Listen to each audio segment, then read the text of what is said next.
Հիշում եք, այս նիստերի դահլիճում ես խոսել եմ դրա մասին, որ Բջնի ամրոցը, որը մեր պատմամշակութային հիշարժան հուշարձաններից մեկն էր, այնտեղ ինչ իրավիճակ ունեինք,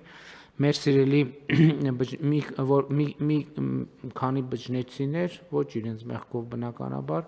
այդտեղ դիմացը տներ էին կառուցել եւ նաեւ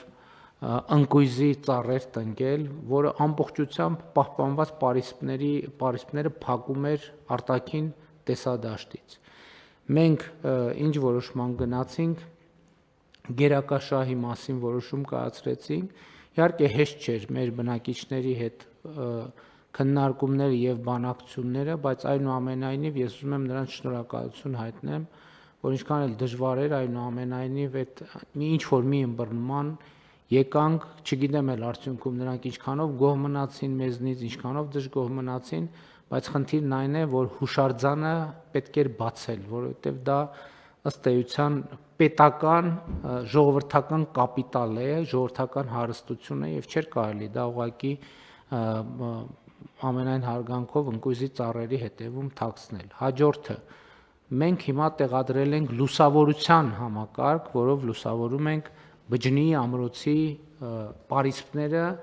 եւ երեկոյան ժամերին այդ պարիսպները տեսանելի են բավականին հեռվից։ Հաջորդը ինչա, այսինքն դրանից առաջ մենք արել էինք եւ այս խոսակցությունը այդ առիթով սկսվեց։ Մենք Հրազդան Բջնի ավտոճանապարհն էինք հիմնանորոգել, որը էլի Հայաստանի բացահայտման մի շատ կարևոր գործիք է։ Ես օրինակ նախկինում երբեք միջև այդ ճանապարհի հիմնանորոգումը այդ ճանապարհով չէի անցել,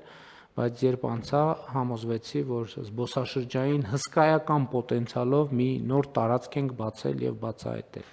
Դրանից հետո այդ ճանապարհով գնալից էր, երբ ես այցելեցի Բջնի եկեղեցի եւ տեսա, որ եկեղեցու պատը ըստ էության փլուզման շեմին է, որովհետեւ հենակներ էին դրված, որպեսզի պատը շուրջ չգա, հիշում եք կառավարության նիստում այդ հարցը բարձրացրեցին, կառավարությունը գումարը հատկացրեց եւ Բջնի եկեղեցու պատը հիմնանորոգվեց։ Հաջորդ գործողությունը հետեւյալն էր, որ դեպի Բջնի ամրոց տանող ճանապարհը շատ վատ վիճակում էր, որովհետեւ եւ նույն զբոսաշրջային հոսքերի ապահովման համար խնդրահարույց եւ ահա այս որոշմամբ մենք ապահովում ենք նաեւ Բջնի ամրոց տանող ճանապարհի հիմնանորոգումը, այսքան մանրամասն պատմեցի, ինչի համար նաեւ մեր ներքին եւ ներգնա զբոսաշրջիկների ուշադրությունը հրավիրելու այս զբոսաշրջային շատ կարևոր ուղղության վրա, որովհետև իսկապես այնտեղ տեսնելու, զգալու, ապրելու բան կա Բջնիում,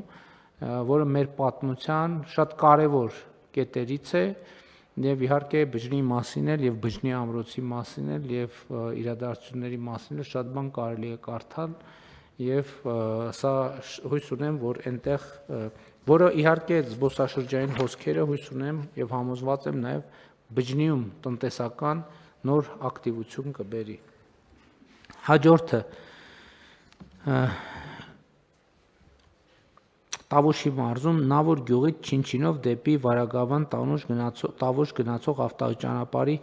10 կիլոմետրանոց հատվածի հիմնանորոգում,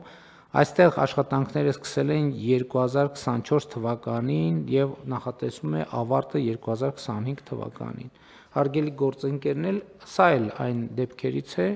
որ Չինչին գյուղը շատ հայտնի գյուղ է, այսինքն անունը բազմաթիվ անգամ հնչած եւ ինձ համար մեծ անակնկալ էր, որ Չինչին գյուղը իր պատմության ընթացքում ասֆալտապատ ճանապարհ երբեք չի ունեցել, պարոն մարզպետ, ճիշտ եմ, չէ՞ հիշում։ Այսինքն պատկերացրեք, գյուղը իր պատմության ընթացքում երբեք ասֆալտապատ ճանապարհ չի ունեցել եւ հիմա արդեն ունի մասամբ, որովհետեւ դեպի Վազաշեն Պառավաքար Բերդ ճանապարհի կողմից արդեն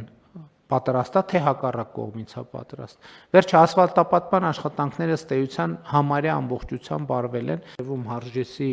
ներկայացուցիչների հետ շփվելուց հասկացա, որ ըստ էության համարյա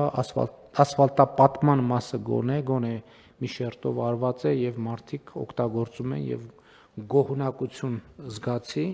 իհարկե պետք է ամբողջությամբ ավարտվի M6 ավտոճանապարհից Լոռու մարզում դեպի Աթան գնացող 27 կիլոմետր ճանապարհի հիմնանորոգում։ Աշխատանքները ավարտված են 2025 թվականին, աշխատանքները սկսված են 2023 թվականին եւ ճանապարհի մի հատվածի մասը իրականացված է, այստեղ էլ մենք էլի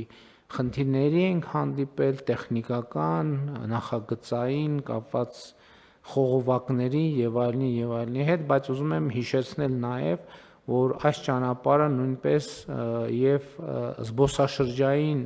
ենթակառուցվածքները զարգացնելու նպատակ ունի եւ մենք հեռահար նպատակ ունենք, որպեսզի այս ճանապարհը շարունակվի հետագայում դեպի Տավուշի մարզի Ենոքավան գյուղ, Տավուշի մարզի Ենոքավանից դեպի Տավուշի մարզի նոյեմբերյան խոշորացված համայնքի Ջուջևան գյուղի մոտ է, եթե չեմ սխալվում, դուրս գալիս, այսինքն պատկերացրեք, մի հատ նոր բացարձակապես նոր մայրուղի է ստեղծվում Հայաստանում, որը եւ տնտեսական եւ զբոսաշրջային շատ էական նշանակություն է